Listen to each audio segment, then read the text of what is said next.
If you get hurt in Illinois because of somebody else, you might hear the term pain and suffering, and you might wonder what that means. My name is Zach Anderson. I'm a co-owner at 217 Law and an injury attorney in Central Illinois. And in this video, I just want to briefly explain what pain and suffering means in the context of a personal injury claim in Illinois. So, in most injury cases, there will be damages like medical bills and lost wages. Those damages are economic in nature, and I call them economic in nature because you can figure out what they are. Medical bills, you can look at a medical bill and see what the charge is. Lost wages, you can obtain documentation that you know would have showed what you would have earned had you not been hurt, and that's quantifiable. Um, but in injury law, you can also seek in injury law in Illinois anyway. You can also seek recovery for damages that aren't necessarily easily quantifiable. Those are called non-economic damages, and pain and suffering is one category of non-economic damages.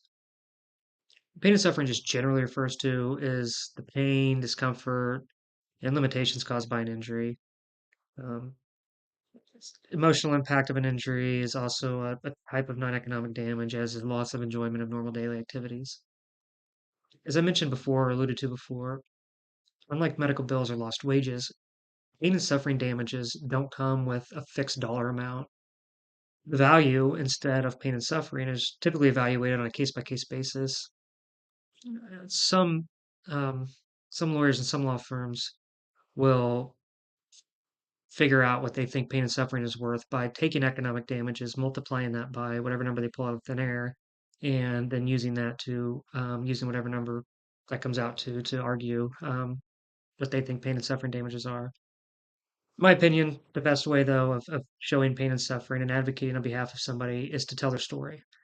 And to tell their story as to how their injuries have impacted them on a daily basis, and impacted those around them on a daily basis. Things like this can be shown through medical records, including statements made to physicians, but especially from testimony from the injured person, but more importantly, in my opinion, testimony from third parties close to the injured person. For example, in most injury cases, or at least in my experience anyway, the best evidence for pain and suffering, in my opinion, comes from somebody close to the injured person. That's because a third party can describe how, from their perspective, the injury affected that person. And I think that their descriptions are often better than the descriptions that injured people can provide themselves. And so, in my opinion, it's extremely important in any personal injury case to for lawyers to not just talk to their own client to get an idea as to what their injury was and how it affected them, but also to talk to people that are close to their client. And I've had cases where by far, but that I was able to get done for a good number and make, make my clients good money because a third party, was able to advocate or able to explain the person's damages to me in a way that the injured person was unable to do. And that what empowered me to advocate better on behalf of my client.